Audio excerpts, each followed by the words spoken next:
नमस्कार, 2 बजे के बुलेटिन में शुरुआत करते हैं इस वक्त की बड़ी खबर के साथ। उन्नाव से यूपी के सांसद साक्षी महाराज ने एक और विवादित बयान दिया। साक्षी महाराज ने अयोध्या के विवादित ढांचे को लेकर कांग्रेस पर निशाना साधा। इसको लेकर साक्षी महाराज ने पूर्व प्रधानमंत्री नरसिंह राव पर भी हमला किया। वहीं कहा कि मंदिर मुद्दा बीजेपी का नहीं बल्कि बीएसपी का मुद्दा है। बड़ा बयान साक्षी महाराज का, जो कलंक था वो हमने मिटा दिया।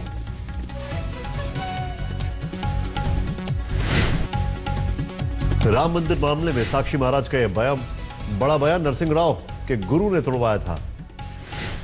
राम मंदिर बीजेपी एक्सपी का मुद्दा है। ढांचा तोड़वाया कांग्रेस ने, मंदिर कांग्रेस ने खुलवाया था। साक्षी महाराज ने यह बयान दिया है।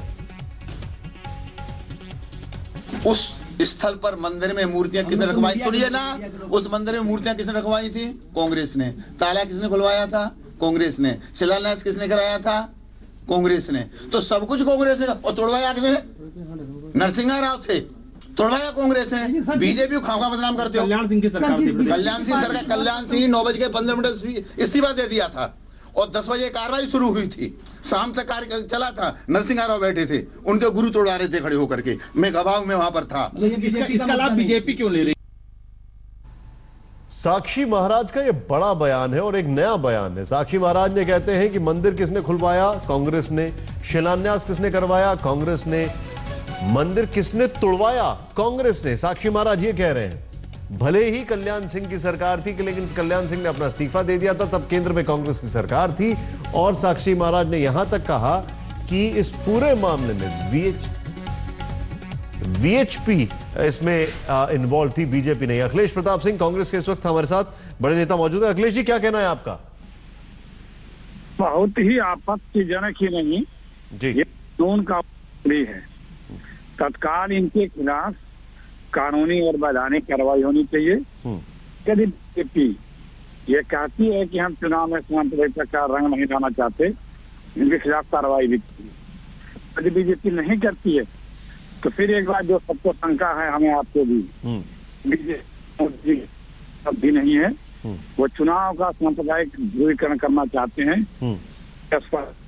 साक्षी महाराज पे बीजेपी ने कार्रवाई नहीं की थी, क्योंकि ये कौन सी मुश्किल रही कि बार बार आप बोलते जाएं, कहते जाएं और फिर आप उस पर कार्रवाई न करें। जबकि अभी सुप्रीम कोर्ट का जजमेंट भी आ गया, मॉडल कोर्ट लग चुका है। आपके पास अपना कुछ उपलब्धि तो है नहीं, तो आप इस तरह से दुरुपयोग कराने के ख्याल में से लग गए। लेकिन जनता भी समझदार है, वो तो अपने हिसाब से चुप्पा कर ही लेगी। लेकिन सरकार की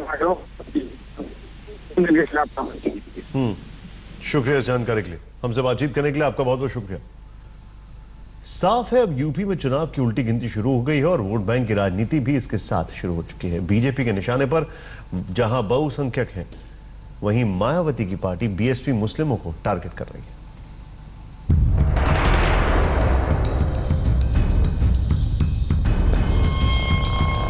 यूपी का चुनावी दंगल शुरू। यूपी चुनाव में जाति और धर्म की लड़ाई।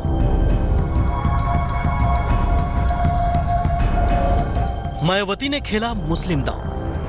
जिम्मेदार वो हैं जो 4 बीवी और 40 बच्चों की बात करते हैं। साक्षी महाराज का मुस्लिमों पर हमला। देश के सबसे बड़े राज्य यूपी के चुनाव की उल्टी गिनती शुरू हो गई है। ऐसे में विकास के अलावा जाति को लेकर भी जंग जारी है। मायावती ने अपनी तीसरी लिस्ट जारी की, जिसमें एक बार फिर मुस्लिम कार्ड खेला है। मायावती अब तक 300 उम्मीदवारों का ऐलान कर चुकी हैं, जिसमें 86 मुस्लिम उम्मीदवार हैं। वहीं 66 दलित उम्मीदवारों को टिकट दी जा चुकी है। इसी के साथ मायावती ने मुस्लिम प्रत्याशियों को मैदान में उतारने का पिछला आंकड़ा छू लिया है। 2012 के चुनाव में 403 प्रत्याशियों में से 86 मुस्लिम उम्मीदवार थे। वहीं इस बार अभी 103 उम्मीदवारों की लिस्ट आनी बाकी है। साफ है, मायावती की अगली लिस्ट में यह आंकड़ा पार हो जाएगा। वहीं उम्मीद की जा रही है कि मुस्लिम उम्मीदवारों की लिस्ट इस बार 100 के पार पहुंच सकती है। इसकी एक वजह सपा में मची कलह भी है। समाजवादी पार्टी टूटती दिख रही है। वहीं कांग्रेस का यूपी में जनाधार नहीं है। ऐसे में बीएसपी मुस्लिम उम्मीदवारों को अपनी ओर खींचना चाहती है, जो कि मायावती की नई सोशल इंजीनियरिंग को दिखा रहा है। क्योंकि इससे पहले दलित और अगड़ी जातियों को साथ लाकर मायावती सत्ता पर काबिज हो चुकी है। वहीं दूसरी ओर बीजेपी के नेता मुस्लिम को टारगेट करने से चूक नहीं रहे। उन्नाव से बीजेपी के सांसद साक्षी महाराज ने जनसंख्या को लेकर मुस्लिमों पर निशाना साधा है। देश में समस्याएं खड़ी हो रही जनसंख्या के कारण, उसके लिए हिंदू जिम्मेदार नहीं है। जिम्मेदार वो है जो 4 बीवी और 40 बच्चों की बात करते हैं। जिम्मेदार वो है जो हम कह रहे हैं, जो ये कहते हैं 4 बीवी 40 बच्चे। हम कहते हैं 4 बीवी 40 बच्चे नहीं चलेंगे, नहीं चलेंगे, नहीं चलेंगे। अपनी तुम 4 करो 6 करो, तुम्हारी मर्जी है। हमने तो कहना था वो कह दिया, लेकिन 4 बीवी 40 बच्चे चलने का समय नहीं रहा। माताओं का ये मशीन छोड़ा ही है। इन माताओं का सम्मान होना चाहिए, चाहे हिंदू हो चाहे मुसलमान हो।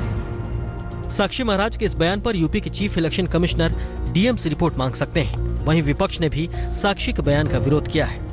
भारतीय जनता पार्टी 2 तरह की भाषा बोलती है। इनके काफी सारे लोग चाहते हैं कि सांप्रदायिक टकराव हो, ध्रुवीकरण हो, इसलिए साक्षी महाराज जैसे तमाम लोग फिर से उत्तर प्रदेश के चुनाव घोषित होने के बाद इस तरह की भाषा में बोलने लगे हैं। साफ है, यूपी चुनाव की उल्टी गिनती शुरू हो गई है और हर बार जाति और धर्म के मुद्दे यूपी में विकास के एजेंडे को पीछे छोड़ देते हैं। ऐसे में इस बार भी पार्टियां अपने अपने वोट बैंक को पकड़ने की कोशिशों में लग गई हैं। आज तक ब्यूरो। आज मायावती ने तीसरी लिस्ट जारी करने के मौके पर फिर से बीजेपी और मोदी सरकार पर निशाना साधा। आपको दिखाते हैं माया कवार। कि बीजेपी द्वारा अपनी इन सब कमियों की डर से तो प्रदेश की जनता को गुमराह करने के लिए आए दिन इस्तेमाल किए जा रहे किस्म किस्म के हथकंडों से भी सावधान करने के लिए ये बैठक बुलाई गई है, ताकि फिर यहाँ उत्तर प्रदेश में बीएसपी की अकेले ही पूर्ण बहुमत की सरकार बनाई जा सके। भारतीय जनता पार्टी के बारे में भी, खासकर उनके लोकसभा चुनावी वायदा खिलाफी के बारे में एवं बिना पूरी तैयारी के लिए गए इनके नोटबंदी के फैसले से यहाँ उत्तर प्रदेश में भी अभी तक काफी परेशान हालत में चल रही जनता के बारे में भी जानकारी देने के लिए वर्तमान में सपा परिवार की चल रही आपसी कलह व इनकी सरकार के खासकर कानून व्यवस्था के मामले में प्रदेश में शुरू से चल रहे जंगल राज व विकास के मामले में भी क्षेत्रवाद व एक विशेष समुदाय को लेकर किए गए इनके पक्षपात कार्यों के बारे में भी जानकारी देने के साथ साथ